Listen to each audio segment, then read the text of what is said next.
강릉의 한 애견 가게에서 분양받은 강아지의 환불을 요구했다가 거절을 당하자 3개월 된 강아지를 던지는 사건이 발생해 충격을 주고 있습니다. 네, 한편 나영석 PD와 배우 정유민 씨의 불륜설을 SNS로 유포한 당사자들이 경찰에 붙잡혔는데요. 오늘 관련 내용을 강신업 변호사와 함께 짚어보겠습니다. 네, 어서 오십시오. 안녕하세요. 네, 안녕하십니까. 네, 저희가 어제도 뉴스에서 간단하게 보도를 해드린 바 있는데 참 충격적인 일입니다. 이 조그만 강아지가 뭘 알았을까 싶은데 애견받은 몰티즈 강아지가 그 이제 배설물을 먹는 그거 있는 걸 몰랐다고 하면서 구매한 지, 그러니까 산지 몇 시간 만에 와서 다시 환불을 요구했는데 그렇죠. 이걸 좀 거절당하자 던지는 사건이었는데 네. 일단 자세한 내용도 좀 짚어볼까요? 예. 네, 강릉에서 일어난 일입니다. 지난 9일에 있었던 일인데요. 지금 앵커께서 말씀하신 대로 이제 그날 아침에 10시경에 분양 가게에서 이제 분양을 받았습니다. 예. 말티즈 종이고 생후 3개월 정도 됐습니다. 그런데 이제 집에 이제 가져가서 데리고 가서 이제 보았겠죠. 그랬는데 분을 먹는다. 식분증이라고 하죠. 식분증이라고 그러죠. 식분증이라더라고요. 그래가지고 오후 5시쯤에 네. 다시 분양 가게로 이 말티즈를 데리고 왔습니다.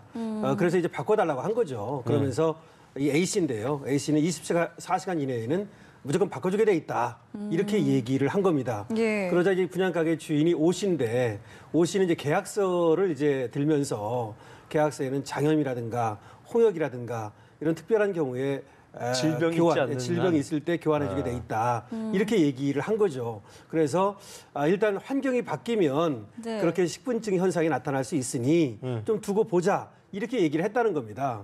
그런데 이제 거기에 이제 불만을 품은 거죠. 그래서 다시 사실 갔다가 다른 남성하고 다시 돌아와서 이제 또 이제 거기서 바로 던진 게 아니고 예, 잠깐 또 나갔다 왔답니다. 나갔다가, 예. 그래가지고 와가지고는 이제 강아지를 가방에서 던진 거예요. 바로 꺼내서. 예. 그랬는데 남성한테 던졌다고 했죠. 남성한테. 주인한테. 근데 남성이 이걸 받았으면 되는데 가방에서 꺼내서 바로 던지다 보니까 이 가슴팍에 맞고 예. 이 O 씨의 가슴팍에 맞고 예. 분양 가게 주인 말이죠. 바로 떨어져 버린 잡지를 거예요. 못한 거군요. 잡지를 못한 거죠. 그러니까 어쩌면 이 던진 사람도 또 사실은 뭐 잡을 거라고 생각했을 가능성도 좀 있긴 한데 예. 어쨌든 뭐 그렇게 갑자기 던지니까 예. 받지를 못해서 초장면인데요. 결국 이제 이 강아지는 그래서 결국은 그게 이제 오후 한 5시쯤에 이렇게 또 떨어지는 그런 일이 있었는데 그 다음날 새벽 2시 반경에 예. 결국 죽고 말았습니다. 이게 생후 석 달 된 강아지잖아요. 완전 조그만 화면으로 강아지. 봐도 네, 굉장히 말티즈. 좀 네. 작은 강아지라는 게 보였는데 말씀하신 것처럼 이게 바로 또 사망한 게 아니라 이제 후에 이제 뭐 뇌출혈 증세를 보이다가 이제 사망을 했다고 하는데 그렇습니다. 그 과정에서 또 이 여성과 주인 사이에 실랑이가 있었다고 하는데 이건 또 어떤 그렇죠. 내용입니까? 이제 그렇게 이제 던지고 나서 문제가 있은 다음에 예. 신랑이도 있었고 또 서로 문자를 주고받은 내용이 있습니다. 그러니까 이제 이 A 씨는 던지고 나서 또 겁도 났겠죠. 그러니까 이 분양가게 주인 O 씨한테 책임을 미루는 당신이 죽인 것이다. 그러니까 이런 나는 어떤 그 당시에 죽인 게 아니다라는 예, 걸 내가 죽인 게 주장한 아니다. 거군요. 뭐 이런 얘기로 오히려 이제 당신 때문에 죽었다 이런 식으로 문자를 보내기도 하고 예. 그렇게 했는데요.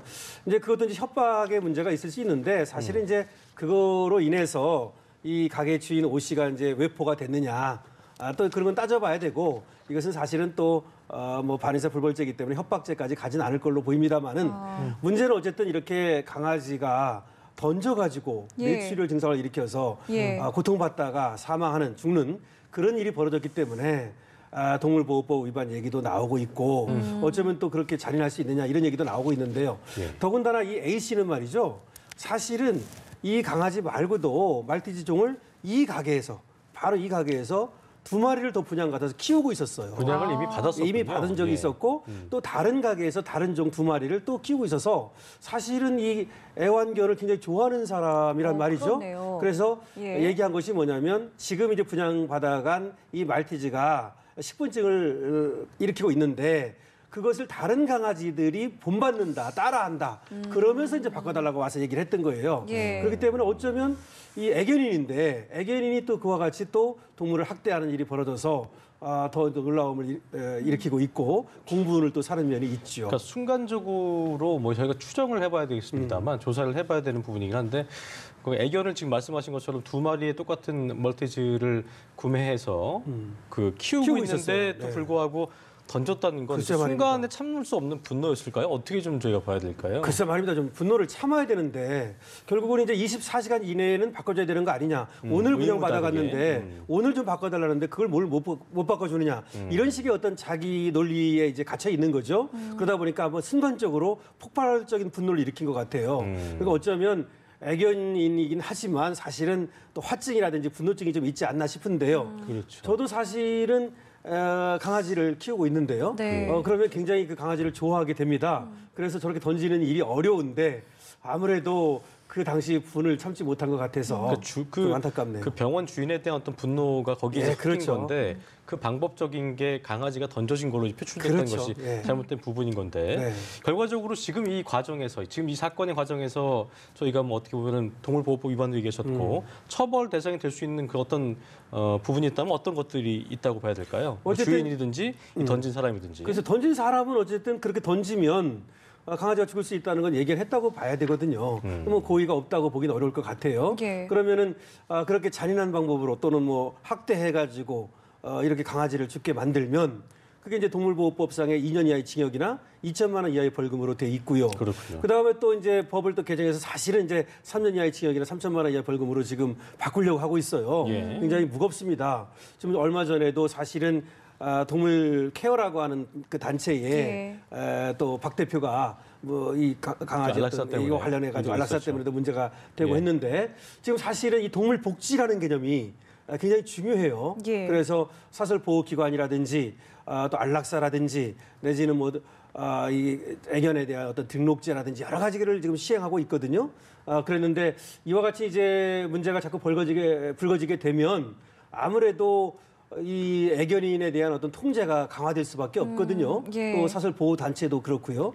그래서 그 강아지를 키우는 사람들이 어쨌든 조금 더 이 동물 복지를 생각해야 될 것 같은 그런 생각은 듭니다. 그렇네요. 예, 그러니까 저희가 항상 이 동물 학대와 관련해서 처벌을 여쭤보면은 늘 이제 솜방망이 처벌에 그치는 부분을 좀 지적을 네, 하는데 이 그렇습니다. 부분에 있어서 좀 실효성을 강화하는 부분이 좀 필요할 것 같다는 생각이 그렇죠. 들어요. 결국은 이제 동물권, 예. 그다음 동물 복지라고 하는 개념을 먼저 가져야 돼요. 그래서 인간이 동물을 그렇게 학대하고 또 죽음에 이르게 하고 네. 이렇게 할 권리가 없거든요. 그래서 그런 생각을 먼저 가져야 하고요.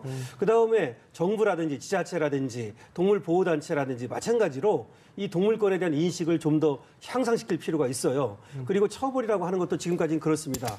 동물을 이제 그전에는 제물로 봤었거든요. 그러다 보니까 그런 인식이 아직도 남아있다 보니까 예. 어떤 이렇게 동물 학대에 대해서 이것이 또 검찰로 법원으로 넘어간다 하더라도 약한 어떤 그 벌금형에 그치는 그런 경우가 많았거든요. 근데 앞으로는 그에 걸맞는 행위에 걸맞는 그런 처벌도 필요하다고 보고요. 또 하나 나아가서는 민사상으로도 손해배상이라든지 이런 것들을 끝까지 추적해서 손해를 당하도록 그러니까 동물을 갖다가 학대하거나 했을 때 예. 그런 것도 필요해 보입니다. 이게 보니까 실제적으로 지금 성임 앵커가 손방망이 처벌 얘기했는데 2년 이하 2천만 원이면 꽤 큰 거거든요. 그런데 그렇죠. 이게 실제적으로 형사처벌로 이어지지는 그러니까 처벌 뭐 벌금 수준에서 보통 끝나나요? 어떻습니까? 그렇죠. 거의 뭐 벌금 수준에서 끝나는 경우가 많죠. 그것도 최대 2천이기 때문에 뭐 그렇죠. 몇백만 원 최대 수준에서 2천인데 맞춘다는 거죠. 지금 얘기한 대로 사실 2천은 작은 건 아니에요. 그 폭행죄가 큰돈이죠. 말이죠. 2년 이하의 징역이나 500만 원 이하의 벌금이거든요. 그렇죠. 그러면 그거보다도 훨씬 더 더 센 무거운 거죠. 거잖아요. 예. 더 세잖아요. 그래서 그렇게 무겁게 해놨는데 실제로는 이제 벌금형에 그치는 경우가 많다. 그것도 낮은 벌금형 말이죠. 왜 그러냐면 이렇게 생각하는 거죠. 강아지가 뭐 비싸봤자 100만 원밖에 더 하겠느냐. 뭐 이런 식으로 그 값으로 계산을 하는 거예요. 말하자면. 그래서 벌금형 뭐 100만 원이면 그 강아지 값에 해당하는 것인데 이런 생각을 갖는 거죠. 그거는 이제 그러니까 동물 복지라든가 동물권에 대한 인식이 약하고 이걸 재물로 보다 보니까 그런 어떤 생각이 아직도 깔려 있는데 좀 인식 전환이 필요합니다. 그래요. 예. 알겠습니다. 자, 저희 다음 이슈로 넘어가 보겠습니다. 나영석 PD랑 배우 정유미 씨에 대한 가짜 뉴스를 만들어서 유포한 당사자들이 경찰에 붙잡혔는데 네. 일단은 뭐 어떻게 유포를 한 건지 또 어떻게 잡혔는지부터 좀 짚어볼까요? 그 나영석 PD 유명한 PD죠. 그렇죠. 정유미 배우도 마찬가지고요. 그렇습니다. 작년 10월에 그런 어떤 불륜설이 불거졌어요. 네, 꽤 됐었죠. 예, 그래서 사실은 그 굉장히 좀 시끄러웠어요. 왜냐하면 원래 유명한 사람들이기 때문에 예. 그리고 또 같은 드라마를 한 사람은 PD였고 한 사람은 배우였거든요. 그래서 그럴듯하게 또 이게 유포가 됐던 거예요. 그랬는데 거기에 대해서 바로 이제 10월 17일 정도에 그 유포가 됐는데 작년 말이죠. 예.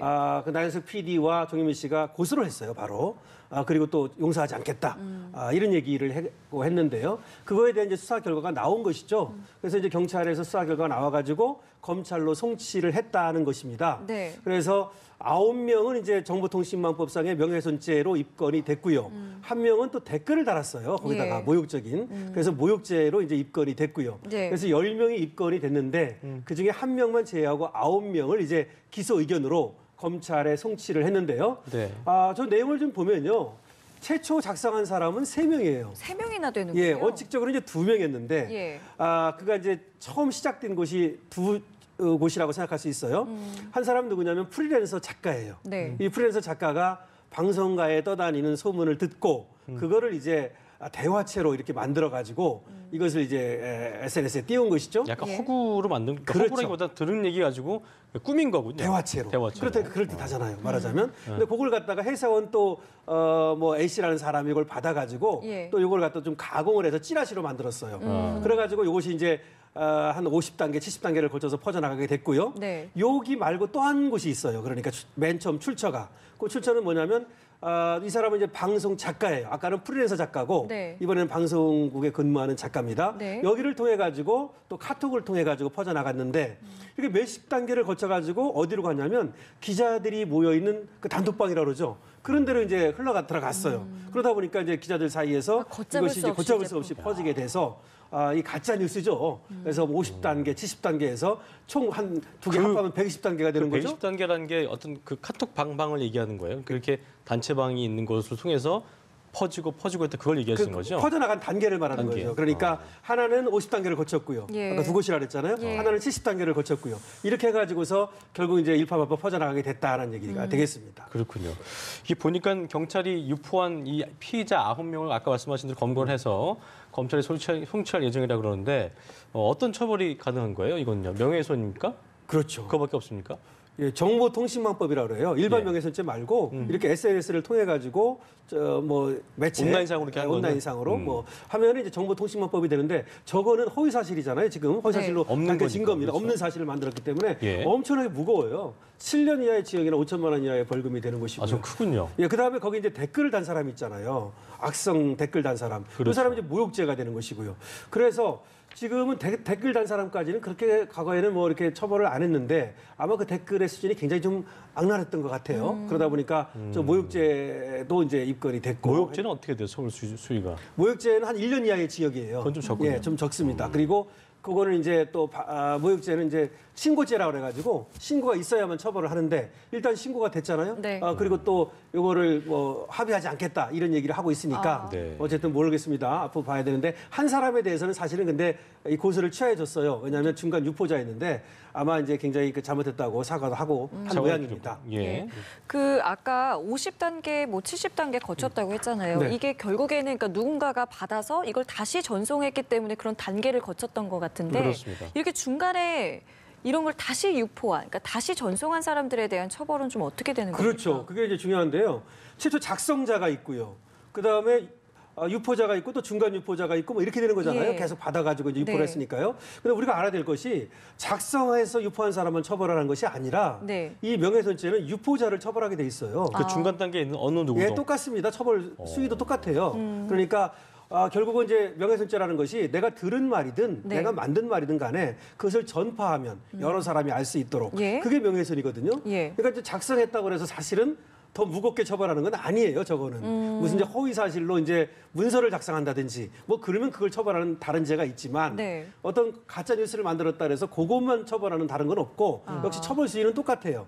그렇기 때문에 사실은 제가 어떤 생각이 드냐면은 네. 이 작성한 사람을 처벌하는 그런 어떤 다른 법규가 필요하지 않느냐. 그러니까 중간 유포자하고 예. 작성해서 유포한 분리해서. 사람하고는 처벌 수위가 좀 달라야 되는 게 아니냐. 그런 생각은 드는데 아마 이제 그것이 법원에 가면 양형에서는 좀 달라질 수 있어요. 우리가 왜 7년 이하의 징역이다 그러면 7년 이하 1개월 이상 이런 얘기거든요. 예. 그럼 그 안에서 양형을 정할 때에는 법원에서 1년도 될 수 있고 2년도 될 수 있는 거잖아요. 그래서 이제 어떤 작성해서 유포를 한 것인지 그냥 중간 유포자인지에 따라서 양형은 좀 달라질 수 있어요. 그러니까 쉽게 얘기해서 흥미거리로 봐가지고 그거를 뭐 아는 지인들이 있는 방에다가 전달했다거나 이걸 하면 안 되겠, 절대 하면 안 그렇죠. 되겠네요. 사실은 이번에 이제 만든 사람들도 방송가 사람들이에요. 방송가 사람들이기 때문에 어쩌면 나는 이 나양석 PD라든지 정유미 씨하고 좀 가까운 사이다. 이런 걸 좀 과시하고 싶어서도 과시욕이 있을 수 몰라요. 있겠고. 예, 그러다 보니까 이거를 조금 이제 떠도는 소문이 있었다고 얘기는 해요. 이 사람들도. 네네. 자기들도 떠도는 소문이 있어서 그거를 가지고 이렇게 작성해서 유포한 것이라고 하는데 근데 그거야 예를 들어서 어떤 사람이 그냥 의도적으로 또 장난삼아 만들 수도 있는 거 아니겠습니까? 그렇습니다. 예를 들어 생각해 보십시오. 제가 뭐 어떤 걸 만들어 가지고 두 분한테 얘기했다고 하십시다. 그러면 정말 아무런 근거도 없는 거예요. 예. 근데 두 분은 또 변호사님이 얘기했으니까 사실인가? 이렇게 얘기할 수도 있잖아요. 예. 그렇게 그럴 되기 수 있죠. 때문에 사실은 그거를 이제 그대로 이게 일파만파 퍼져나가는 거예요. 근데 이걸 만드는 사람들이 자신에 대한 어떤 과시욕도 있고 내지는 뭐랄까요?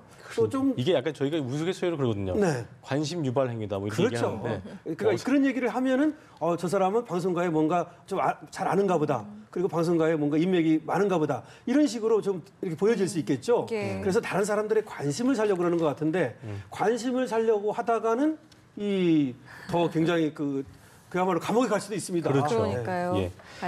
알겠습니다. 조심해야 될 것 같고요. 네. 저희 오늘 두 가지 이슈 강신업 변호사와 함께 짚어봤습니다. 오늘 오늘 말씀 말씀 고맙습니다. 고맙습니다. 네, 고맙습니다.